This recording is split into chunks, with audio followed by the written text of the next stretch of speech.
Adrian says that she's getting a lot of energy from the morning rituals with us. Great. That is the actual intention of these rituals. Yes.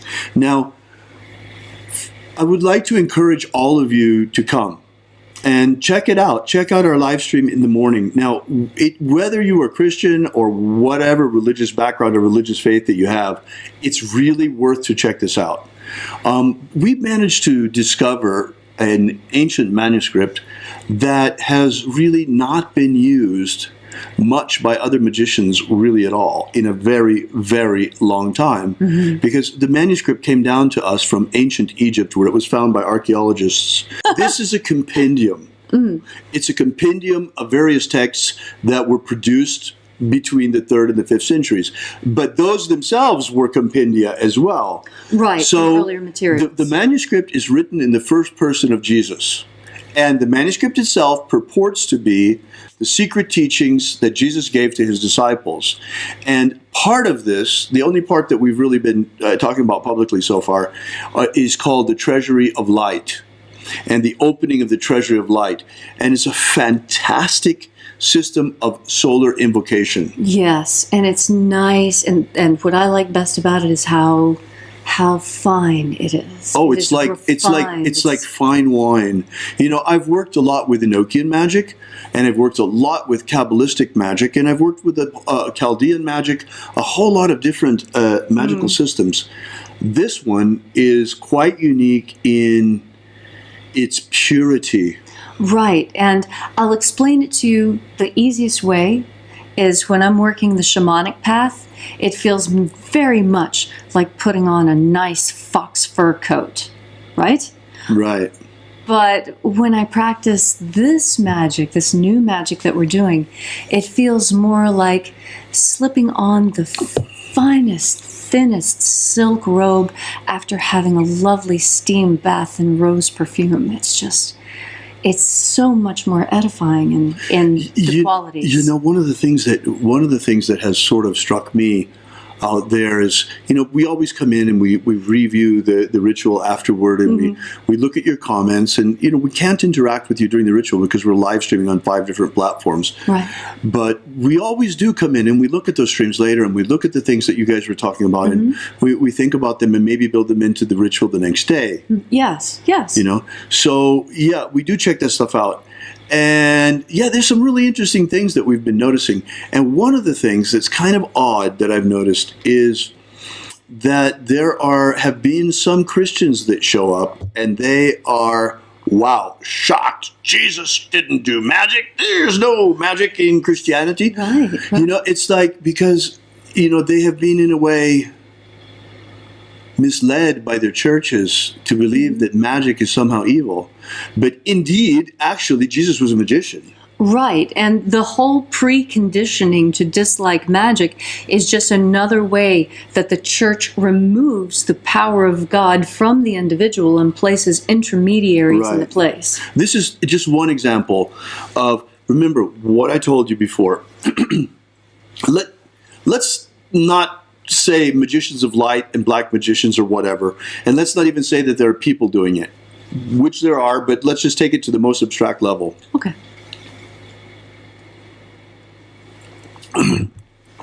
There are forces of liberation at work on this planet.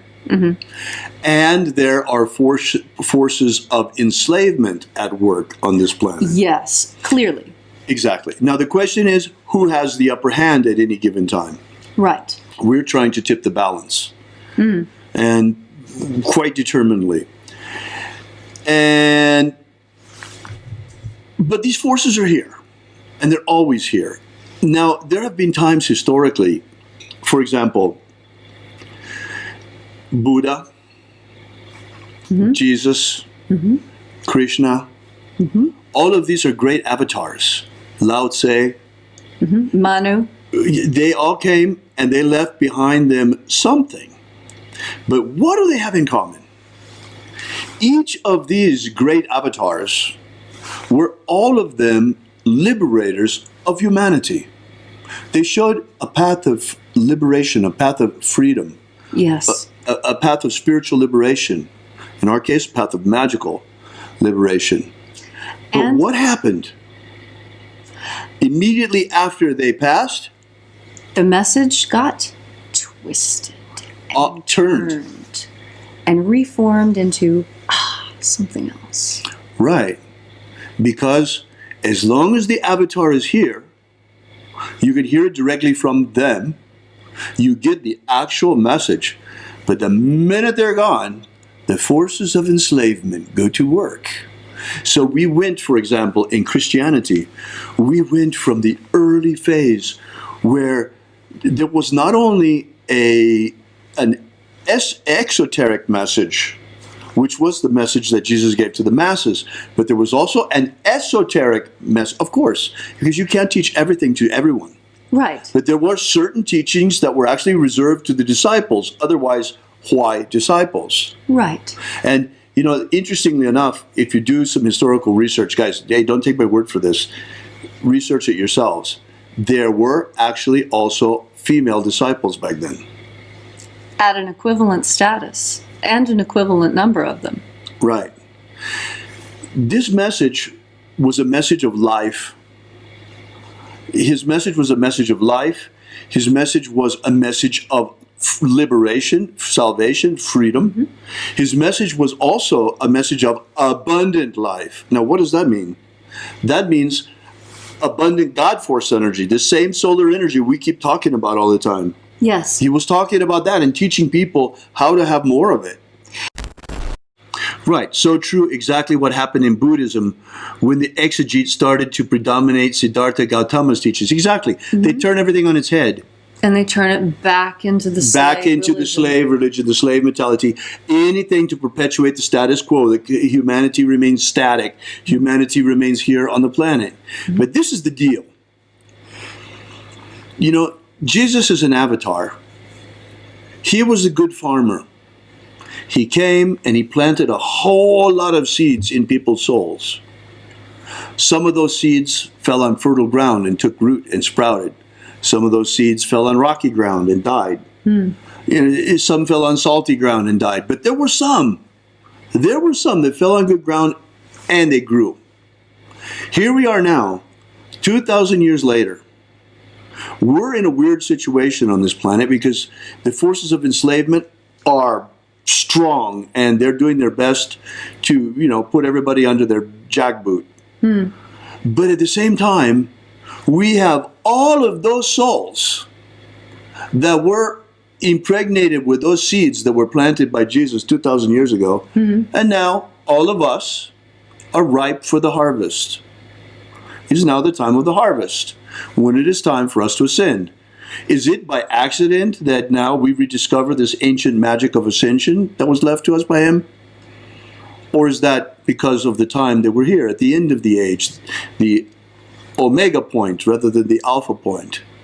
Here we are at the end now, the time not of planting, but of the harvest. The time of the scythe, when you come through and everything that is ripe for the harvest, you harvest it. And no one weeps for harvested grain.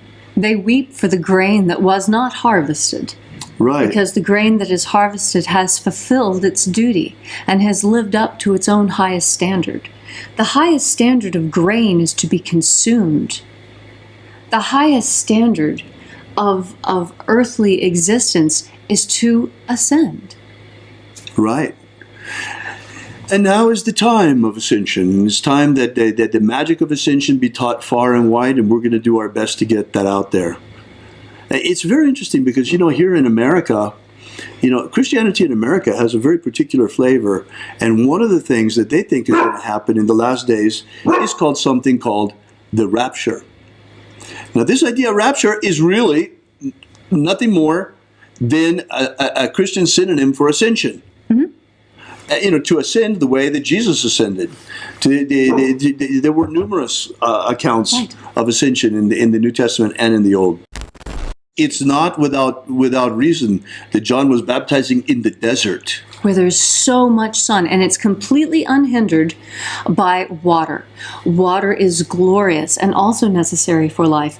but it does act as a filter and a screen to keep the true power of the sun from reaching the earth. And the true power of the sun is scorching and burning and has the capacity to lay waste, as is evidenced in the desert. But in fact, this is the best place to go if you seek to grow your soul.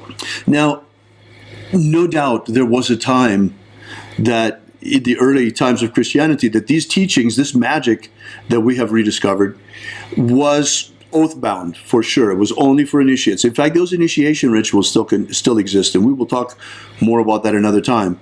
Leslie and I are going to do our best. It is our mission, part of it, to put these materials out. Yes. To make them available to people in a way that they can be used. That's why we're every morning out there showing you how to open the treasure of light. And we've been getting some very good results from it. Yes, we have been. Yep. And so what's really unique about the system is that, okay, we have also a system of solar magic in the Golden Dawn. In fact, we use also solar alchemy in the Golden Dawn, which is an even faster way in the third order of developing your solar body. But these things, there's a reason why they're reserved for the highest grades of the order. They can be dangerous, and also they're oath-bound. What we have in this fascinating system of the magic of Jesus is a system that comes to us not oath-bound. Right. And we have tested it, and it's safe. The openings of the treasuries, they're not as powerful as if you have been through the actual initiations, but people feel it just watching it on the internet, even when it's not live. It's moving the God Force energy in them. And that is the most spectacular thing that we have to report from these magical experiments. The fact that these rites have the capacity to transmit God Force energy through space and time. Right. And what's really cool about it, what's really, really cool about it is here we have a system of solar magic that's safe. Effective. And it's not oath-bound. How about that? In fact, it is your patrimony. Yes. Especially if you're Christian, this is your patrimony. It is incredible. And it is, in my opinion, a great shame that it was repressed by the church. His message, the original message, had become so degraded, and all of these power-mongering people in Rome were now turning it into a church, which was becoming yet another slave religion, a religion of enslavement of people. Yes, a religion to encourage you to be meek and to submit. And stay here on this planet. Keep coming back. Keep coming back. Enjoy your wheel of samsara. Right, and don't contact any of the inner planes. Just talk to Jesus. Right. Don't contact your ancestors. Just talk to Jesus. These are ideas that were not, that his message had nothing to do with these things. Nothing at all. These are things that came from the church. It's the opposite message of the original one. And this is the reason why I think pagans and witches should be incredibly interested in this magic. First, it's not Christian. It was practiced by people who also did not call themselves Christians. They had a different name for themselves, a name which we have not yet discovered. Although they did practice the magic that was in his name. It was the magical system that came from him. It was the magical system of the apostles. But it was the magical system. And you see, my dear pagan for friends, liberation, for spiritual liberation and ascension. The Christian church despised magic then, and is still, for the most part, despises it now. And we, as witches, understand the power of magic. This business of magic being evil and the church teaching that magic is evil, this is based on a misunderstanding of the early scriptures. It's all taken from the Old Testament, and it's done very, very tenuously. And it's obvious, all of these miracles that Jesus was teaching. Is it not obvious that he was a magician? Yes, it was to the people of his time, which is what I find most significant. As I go back through the historical record, further through the archaeological record, and I start looking at the cross-cultural comparisons, the people of the day were lambasting Jesus on the basis of his magical acts. not of a lot of the other things that are talked about these days. And this is what I want to encourage everyone to understand. Magic is your birthright as a human. Even Jesus understood this. And he was, in fact, one of our greatest magicians, as evidenced by the miracles that he performs. Because miracles, if nothing else, are evidence of magic at work. So I think that it's very possible that we may have rediscovered the original message of one of the greatest avatars the West has ever known. Yes. And, it's of course things get twisted around over 2,000 years, and they certainly did. Mm-hmm. Anyway, I wanted to talk to you a little bit about that. Thank you for asking. That's really, really good. So do come out to the live stream. I think you'll really, really enjoy it. Yes. We're out there every morning at sunrise. It varies a little bit day to day. Right now, it's about 7 a.m. Have you ever wanted to gain real magical abilities so you can become the master of your destiny? Do you wish you could get the ancient secret key for free so you can build the life of your dreams? If you've wanted more out of life, to become all that you can be, physically, romantically, financially, spiritually, then you need to take action and get this right now. That's right, and for free, but it won't be available for much longer. So go right now to thescienceofmiracles.com and get started. Achieve the prosperous life you want for yourself. Gain ultimate life mastery.